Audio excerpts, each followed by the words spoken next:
Bonjour à tous, bienvenue sur GMC. Je passe au tutoriel numéro 5 de cette série, le dernier tuto donc, de cette série. Blender, comment ça marche, Blender 3D, comment ça marche.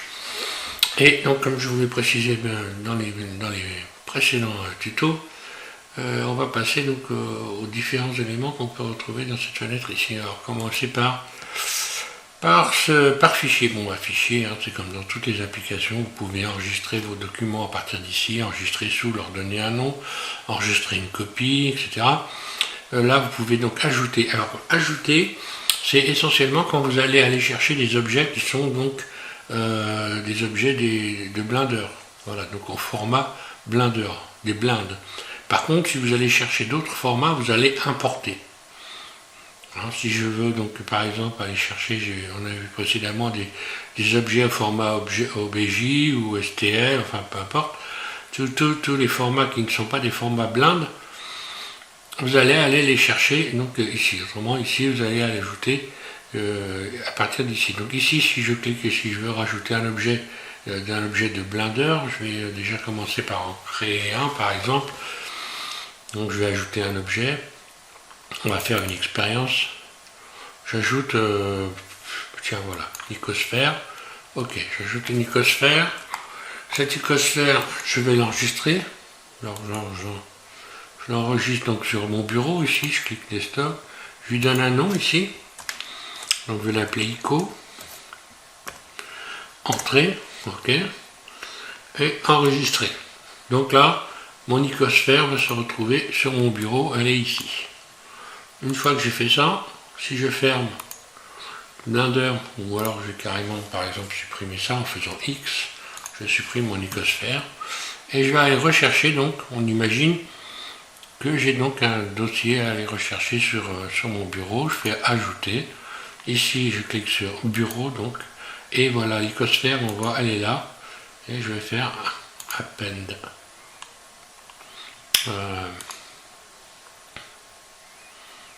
Ajouter. Et tiens, petite chose bizarre. Normalement, je devrais la retrouver. Ah putain, je sais pourquoi j'ai ça comme ça, moi. Alors peut-être qu'il fallait que je réouvre un fichier. Bon, je vais fermer Blender pour être sûr. Parce que j'ai l'impression que c'est ça le problème. Donc je réouvre Blender 282. Logiquement, je devrais avoir un fichier. Ajouter. Bureau. Ah oui, il faut faire un double clic.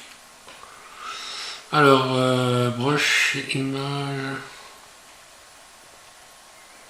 mesh et icosphère. Ouais, j'ai fait un double clic, je ne sais pas pourquoi ça n'a pas marché, mais bon. Voilà, et donc à peine, et je me retrouve normalement, ben non. Tiens.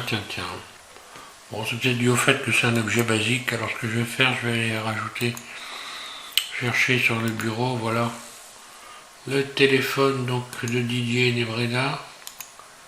Ah ben voilà. Donc voilà ce qui se passe. Et donc là, je vais aller chercher.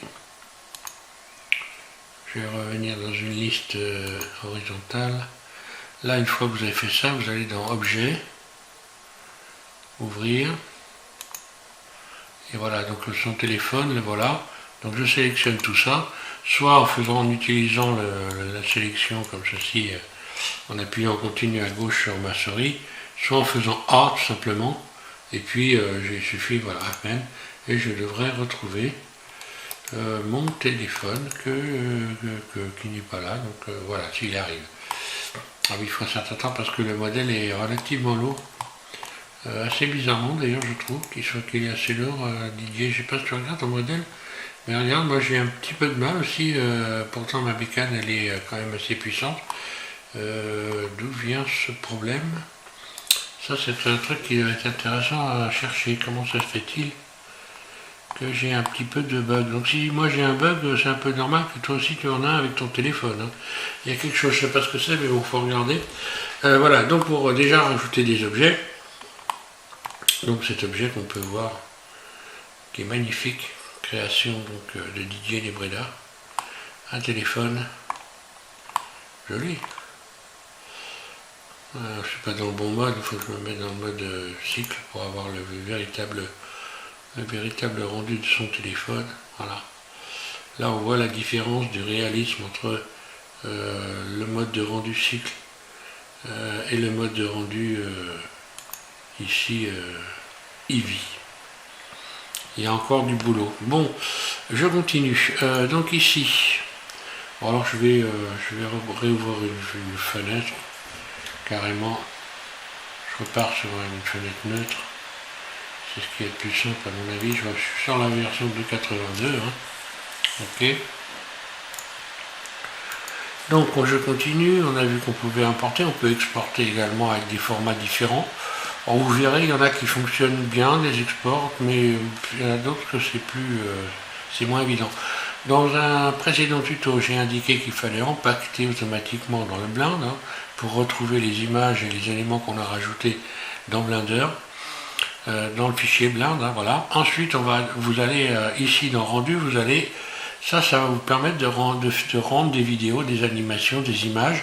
C'est à partir de cette fenêtre que vous allez faire. Soit vous allez utiliser cette fenêtre ou soit vous allez utiliser ici les raccourcis clavier que vous avez au bord des fenêtres, vous le voyez. Hein. Voilà, donc si vous voulez rendre une animation, eh bien c'est à partir de cette fenêtre que vous allez le faire.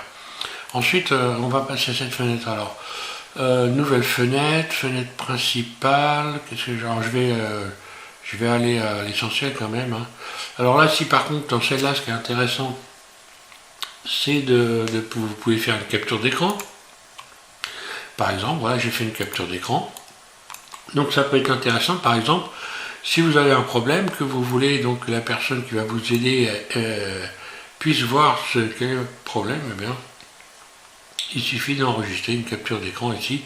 Donc vous donnez un chemin d'accès, hein, enregistrer la capture, bon là je vais choisir le bureau, enregistrer la capture, voilà, et hop, dans ces cas-là, je me retrouve avec ma capture d'écran qui est là, ce qui me permet éventuellement de l'envoyer en utilisant le mode Drive de Google, comme je l'ai expliqué précédemment. Donc si vous avez ouvert un compte Google,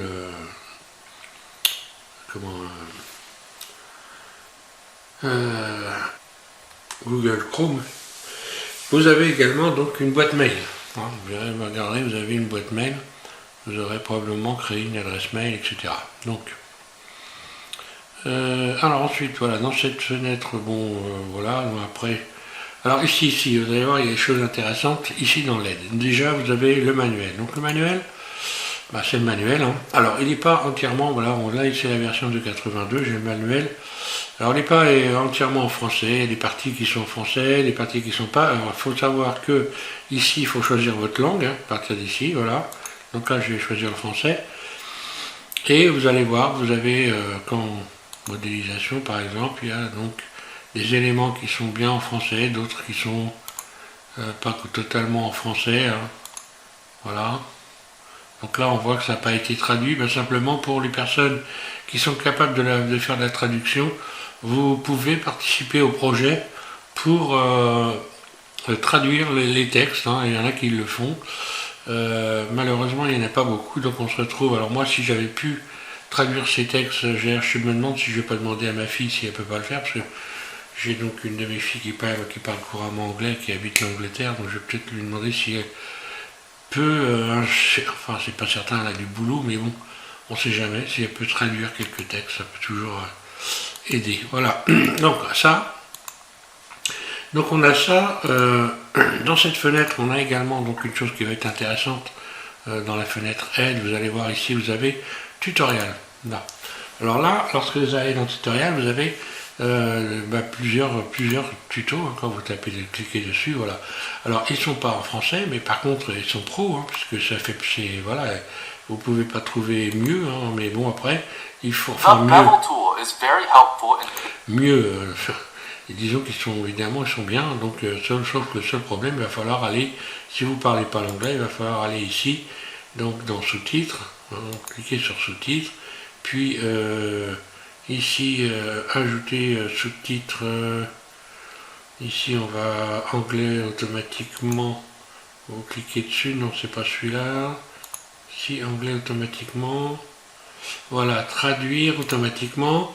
Et traduire automatiquement, vous allez donc chercher français. Voilà. Et à partir de là, ben voilà, vous cliquez sur français, vous avez la traduction, et puis vous enclenchez la lecture. Si ça va trop vite, si ça va trop vite, ben vous cliquez sur l'arrêt de la vidéo, et puis petit à petit, hein, vous allez pouvoir travailler dessus.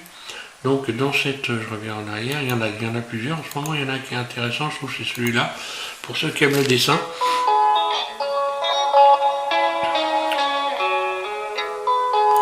Donc voilà, à travailler, pour ceux que ça intéresse,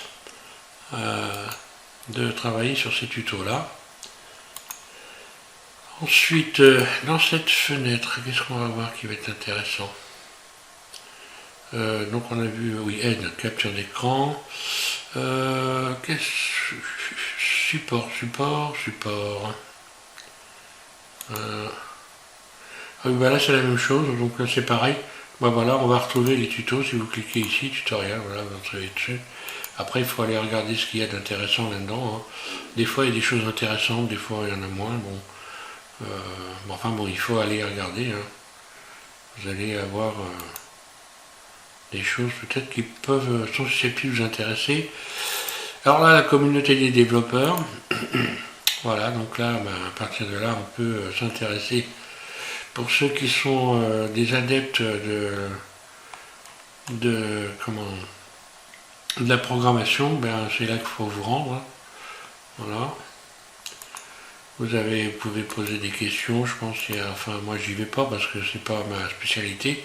Donc référence API, ok, rapporter un bug et enregistrer les infosystèmes, bon voilà. Alors ensuite on passe à cette fenêtre, c'est la fenêtre où on est là. Hein. Donc c'est la fenêtre de base pour moi, la modélisation. Voilà, il y a marqué Work Espace, donc voilà, c'est le Space Workspace, c'est donc l'espace pour travailler, donc voilà, c'est la fenêtre principale, grosso modo. Ensuite, vous allez avoir une autre fenêtre qui, elle, est donc pour consacrée au modeling. Donc là, si je rajoute un objet, je repars ici, je rajoute un objet à partir de là. Rajouter un objet, hop. On va dire une sphère, par exemple, voilà. Voilà, donc si je passe au modeling avec un objet, ben, à partir de là, je vais pouvoir utiliser les outils. Et puis, donc c'est le mode, ici c'est le mode qui va vous permettre, le mode edit en fait, voilà, simplement. Vous avez tous les outils qui sont là, on l'a vu hein, déjà. Voilà. Ensuite, sculpting. Donc là, sculpting, ben, ça veut dire ce que ça veut dire. Vous avez un tas d'outils pour sculpter. Je vais commencer à utiliser celui-là. On voit que quand je passe mon curseur dessus, je vais quand même les subdiviser. Je reviens en arrière. Je vais revenir donc ici, voilà. Je vais les subdiviser pour ajouter un peu de la matière. Grosso modo, le sculpter, en fait, ça revient à exactement comme la réalité quand vous sculptez un objet. S'il n'y avait pas de matière, s'il n'y a pas assez de vertices, eh bien automatiquement, vous n'allez pas avoir assez de matière pour créer des formes. Donc là, je viens de subdiviser les éléments pour pouvoir les sculpter correctement. Et là, si je regarde, si je vais dans le mode edit ici, eh bien on voit qu'il y a beaucoup d'éléments de vertices, beaucoup de matière. Et quand je vais aller dans ici sculpting, eh bien, je vais pouvoir sculpter, vous voyez, et obtenir comme ceci, alors suivant les outils que j'ai là, hein, obtenir des choses différentes. C'est des outils comme quelqu'un qui est un vrai sculpteur, hein, on voit ce qui se passe. Alors ça peut paraître, ça se travaille, hein. J'ai envie de dire, ça se travaille. Et puis quand vous l'avez travaillé, ben, plus vous allez vous en servir, plus vous allez devenir performant. Alors, maintenant ils sont bien parce que les nouveaux outils, on peut aller au-dessus des éléments sur les côtés. On voit que le cercle d'outils va sur les côtés, c'est vraiment bien fait. Ensuite ici on a donc vidéo editing. Vidéo editing. Donc là ça a gardé en fait ça a gardé ce mode là, global.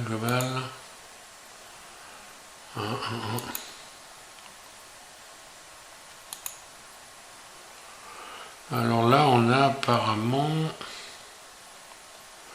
donc là voilà ce qui va permettre de texturer des objets. Tiens, par contre alors j'y vais très rarement, mais là ce qui est assez bizarre c'est que je suis dans le mode Edit. Voilà, donc ce mode vous permet d'ajouter des textures. C'est dans ce mode que vous allez texturer des objets. Dans le mode qui vient après, vous allez peindre des objets. Donc là vous avez, alors moi j'en ai pas fait, d'ailleurs, j'en ai même pas encore fait des tutos sur la peinture. C'est pas très compliqué, mais vous avez Didier Lebreda, encore une fois, là qui en a fait très récemment, donc je vous conseille d'aller les voir pour apprendre à peindre. C'est assez facile, hein. On rajoute une image ici, enfin bon, il vous donne tous les éléments pour peindre des objets. Donc je ne vais pas refaire ces tutos là, il les a fait, il faut aussi que des gens regardent ce qui est son travail, donc voilà. Ensuite shading ici, shading, voilà. Shading, vous avez donc là, ici, une fois que vous allez avoir texturé des objets, la possibilité, par exemple ici, si je rajoute une texture, vous allez voir que je vais grosso modo vous expliquer à quoi ça sert, pas comment ça fonctionne, mais c'est un peu le Photoshop de Blender, grosso modo. Si je sélectionne cet objet, je lui rajoute une couleur ici, voilà. Je vais lui mettre une couleur de nouveau, vous voyez ce qui se passe. Vous avez ici une petite des nodes, voilà, ou des nœuds, on les appelle comme on veut. Moi j'aime bien le node, c'est moins nœud, je trouve ça un peu, enfin bon, ça s'appelle des nœuds aussi. Hein. On peut rajouter des couleurs, donc ici par exemple, si je rajoute une couleur, on voit qu'elle est venue se positionner là. Donc là on a deux possibilités. En fait vous avez ici toutes sortes de réglages pour les textures, les matériaux, etc. lorsque vous avez ajouté des éléments. Et ici vous avez donc le détail des éléments par élément. Grosso modo, ça revient à la même chose que si vous utilisez les filtres sur un logiciel 2D. Quand vous utilisez des filtres, et bien là en fait ce sont des filtres que vous rajoutez. Vous avez donc des listes de filtres que vous pouvez, comme ceci, relier les uns aux autres, hein, en utilisant une sorte de pont ici. Hein. Vous pouvez les relier, les câbler, j'ai envie de dire. Et puis vous avez donc des listes ici que vous pouvez rajouter des éléments. Et vous allez comme ça monter ce qu'on appelle des arbres de nodes. Et vous allez créer des textures, vous allez créer, donner des formes, donner du relief, enfin voilà. Cette fenêtre-là, elle est là essentiellement. Ensuite, on va avoir donc la fenêtre animation. Donc animation, ça veut dire ce que ça veut dire. Vous avez ici la timeline et vous allez pouvoir animer les objets. Si je sélectionne cet objet ici, que j'enclenche donc l'enregistrement. Alors l'enregistrement c'est ici maintenant. Hein. Voilà, je vais lui rajouter je vais utiliser donc manipulateur. Où sont les manipulateurs ici où c'est qu'ils sont passés les manipulateurs sur cette fenêtre. Voilà. Là j'ai cliqué sur le T pour aller rechercher les outils ici. Hein. Voilà, donc par exemple ici, j'ai enclenché l'enregistrement ici, et puis ici si je clique sur cette poignée de déplacement, eh bien je peux déplacer par exemple pour un nombre d'images, on va dire que là je suis à l'image 0, donc j'ai enclenché début de l'animation, puis 60 images plus tard, je vais faire donc là une rotation RZ, par exemple une rotation sur l'axe Z, et là je viens de créer une animation en cliquant un clic gauche, et là ce qu'on voit, et bien si j'enclenche la lecture comme un magnétoscope ici, on voit que je viens d'animer et de créer une animation. Donc là c'est aussi un des trucs à travailler. Ici les images rendues. Hein, donc par exemple ici si je veux faire un rendu d'image, je vais l'avoir ici. On va imaginer que ici, alors je vais mettre ma vidéo à moins que ça, voilà. Donc ça c'est le temps de la vidéo qui est ici, hein, fin, début, fin de la vidéo. Donc là on voit que j'ai 60 images, donc là forcément il faudrait que je tape 60 pour que ça aille juste pile poil à la fin de la vidéo. Et si je fais un rendu, eh bien je vais faire rendre une vidéo, ben, je vais rendre une image parce qu'autrement ça va me casser les pieds. Donc rendre une image, ben, je vais me retrouver voilà, sur la fenêtre de rendu ici. Ah ben j'ai pas de caméra, donc oui il aurait fallu que je mette une caméra quand même, ça aurait été mieux. Donc on va ajouter une caméra à partir de... ajouter, oui la caméra. Ok, elles sont là, voilà. Ajouter une caméra, voilà. Caméra, je positionne CTRL ALT 0 ma caméra, voilà, sur mes objets. Et si je fais donc, si je vais dans rendering, je vais rendre une image. À partir d'ici, je devrais pouvoir normalement rendre l'image. Voilà, rendre une image. Et hop. Voilà. Voilà, j'ai refait un rendu d'image qui se retrouve sur cette fenêtre-là. Tout simplement. Compositing. La fenêtre compositing. Alors celle-là je ne m'en sers pas, donc je ne vais pas vous en parler, je ne m'en sers pas du tout. Je ne sais même plus à quoi elle sert. Donc par contre il y en a une autre qui va être importante ici. Voilà, là vous cliquez sur le plus, général, bon pour la 2D, voilà, on a ici une fenêtre pour la 2D. Scripting, shading, voilà. Donc là pour ce qui est de la vidéo, là. Voilà, vous allez pouvoir retrouver tout ce qui est montage vidéo, vous allez pouvoir le faire à partir de cette fenêtre-là. Donc là, bon, j'ai déjà fait des tutos sur le montage vidéo avec Blender. Grosso modo, ça n'a pas tellement changé hein, avec ces nouvelles versions-là. J'en referai, bien sûr. J'en referai, mais bon, c'est pas dans l'actualité parce que forcément, avec toutes ces nouvelles versions, on a beaucoup de demandes, d'explications, d'aide. Alors donc, en ce moment, j'essaie d'aider un petit peu tout le monde. À savoir que dans cette fenêtre-là, par exemple, ici, hein, aussi à savoir, quand vous faites des sélections, par exemple, on voit, si je rajoute un objet, je vais rajouter des objets, peu importe, une grille, je vais ajouter un cube, voilà. Donc ils sont là. Ils sont là forcément où se trouve le curseur 3D. Et lorsque je veux sélectionner des objets, je peux les sélectionner à partir de cette fenêtre. Et un peu comme on fait dans les applications 2D, on peut ajouter des collections. C'est-à-dire que dans les logiciels 2D, vous allez appeler ça des calques, voilà, ce qu'on appelle des calques. Et bien là, dans Blender, ça s'appelle des collections. C'est exactement la même fonction. Pareil, ce qui permet éventuellement, quand on fait des objets trop lourds, rajouter des collections, ça permet un petit peu de diviser la scène et d'éviter de ramer. Alors, ça, on peut modéliser des parties d'un objet qui sont très lourdes et puis ensuite ne pas s'en servir et donc les désactiver. Et là, ça peut être intéressant d'utiliser les collections. Alors maintenant, à moins que vous ayez une bécane très performante, vous allez l'utiliser très rarement, mais il est intéressant de travailler là-dessus. Voilà. Donc grosso modo, j'ai fait à peu près le tour de ce que j'avais à vous faire voir là sur Blender.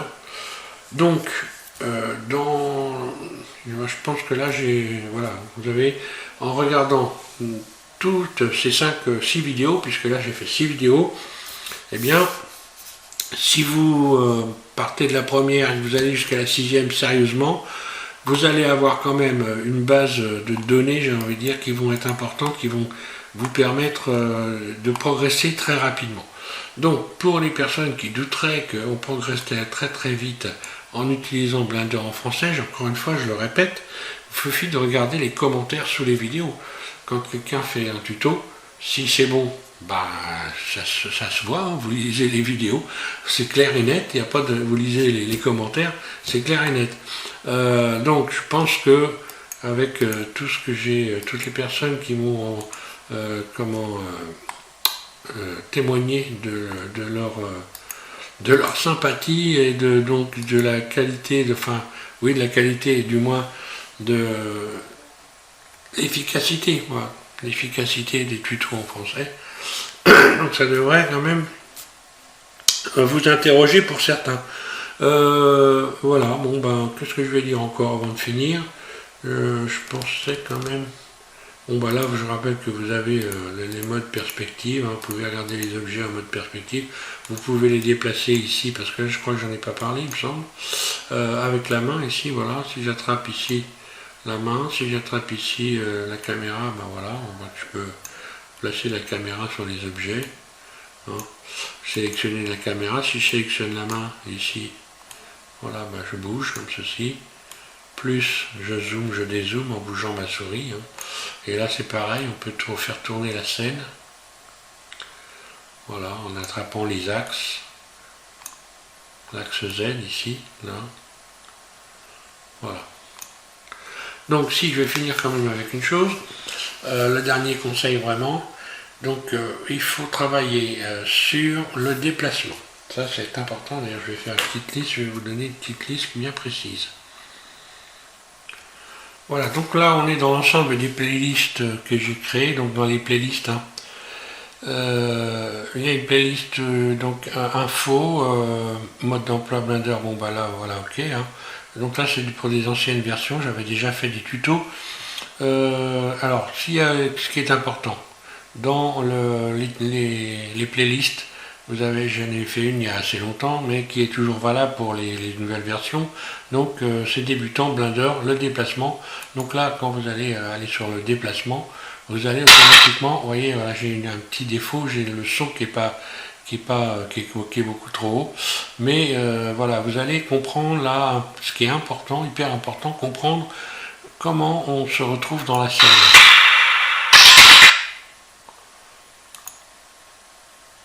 Là. Vous allez voilà. Toujours à droite et à gauche avec ces... Voilà, donc là, avec ce tuto, je vous explique comment vous repérez sur la scène la droite, la gauche, le haut, le bas, comment positionner les éléments, etc. Donc ça, c'est hyper important parce que en fait, vous vous retrouvez quelque part dans un espace et si vous n'êtes pas capable de gérer cet espace correctement, eh bien vous allez complètement être à côté, quoi, hein, c'est clair. Donc là, c'est une ancienne version de Blender, mais c'est toujours valable. Pour les nouvelles versions, ça ne change rien. Donc là, vous avez un tuto à regarder déjà qui est important. Ensuite, dans les tutos, j'ai envie de dire qu'ils vont être très importants lorsque vous allez avoir pris un petit peu de bouteilles dans les... Alors, vous voyez que c'est des séries, hein, moi dans mes tutos, hein, ce sont des séries, on commence par un objet, j'ai même modélisé donc Concorde, j'ai modélisé une 2 chevaux de A à Z, hein, les contraintes aussi, l'animation, bien le piston, pour faire des trains, modéliser une maison, etc. Des exercices de modélisation, voilà par exemple ici, des petits exercices pour débutants, vous tapez SVM6, exercice de modélisation Blender 3D et vous allez commencer à pouvoir vous entraîner éventuellement à faire des petites choses intéressantes. Donc dans ces tutos, il y a les astuces, mais bon, c'est pas ce qui est le plus important, mais bon, tout est important en fait, mais bon. J'ai envie de dire par ordre de priorité, une fois que vous allez avoir acquis un petit peu d'expérience, vous allez pouvoir travailler sur les nouvelles versions de Blender, une série de tutos sur la vélocité. La vélocité, j'ai appelé ça vélocité, c'est volontaire, hein, j'ai pas fait ça par hasard, où vous allez alors là voir énormément de choses pour utiliser les outils comme il faut. Parce que les outils, il y a plusieurs façons de les utiliser. Et j'essaie de vous donner les meilleures façons d'utiliser les outils pour avoir un confort de modélisation optimal.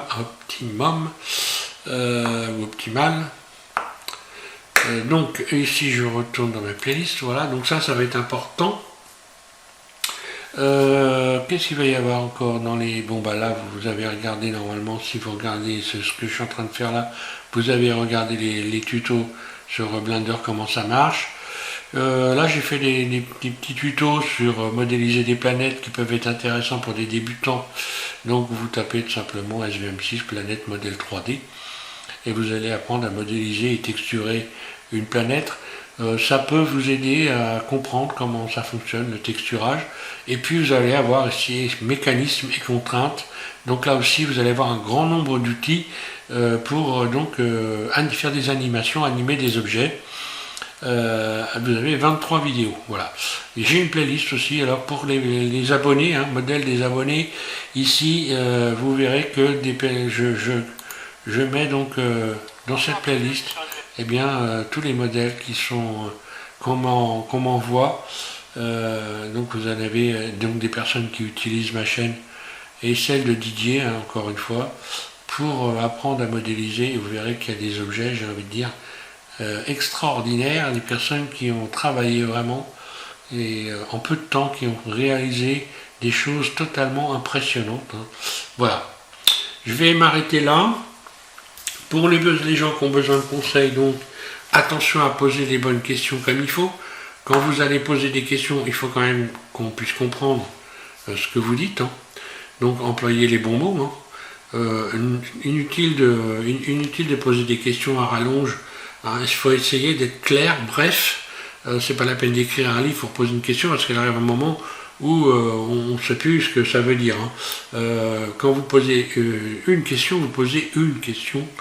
Et puis après une autre, mais pas 45 questions en même temps, parce que là, c'est plus gérable. Donc à partir d'un moment, bon là jusqu'à maintenant, je réponds toujours, j'essaie toujours de faire, de trouver, de comprendre ce qui m'a été dit, mais des fois ça peut être difficile. D'autant plus qu'il n'y a pas que des Français qui posent des questions. Bon, mais je comprends évidemment, donc si des Anglais qui posent des questions, je leur réponds en anglais. Mais voilà, donc c'est pas toujours très facile. Essayez d'être très clair, d'être bref. C'est pas la peine de mettre des rallonges. Essayez d'être bref et clair. Voilà, comme ça je réponds aux questions facilement. Autrement, je suis obligé de dire que je comprends pas. Et on perd beaucoup de temps, et vous et moi. Donc surtout que moi, je vais avoir de plus en plus de questions à répondre, puisque là sur la chaîne maintenant vous êtes 2400 personnes. Et d'ailleurs, je vous remercie tous pour vos abonnements. Et donc, pour votre suivi, puisque vous êtes beaucoup à suivre, j'ai énormément de commentaires. Je réponds donc toujours aux commentaires. Bon, il arrivera un moment où j'en aurai tellement que ça deviendrait peut-être difficile. Peut-être que j'arrêterai de faire des tutos où je ne ferai que répondre aux commentaires. Mais bon, peu importe. Je réponds, normalement, vous avez des réponses dans la journée. Jusqu'à maintenant, j'ai toujours répondu dans la journée. Très rarement, ça m'est arrivé de répondre le lendemain. Mais bon, vous avez une réponse dans la journée. À partir du moment où j'ai pas trop de commentaires, j'arrive à gérer. Voilà, j'en ai dit assez sur ces 5 tutos, 6 tutos d'ailleurs, puisqu'il y a un tuto avec une petite rallonge que j'ai appelé donc numéro 4 bis.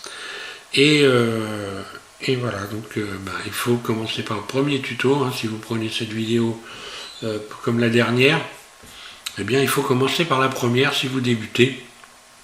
Et vous aurez donc normalement de bonnes armes pour attaquer sereinement cette application et vous en servir. Voilà, merci.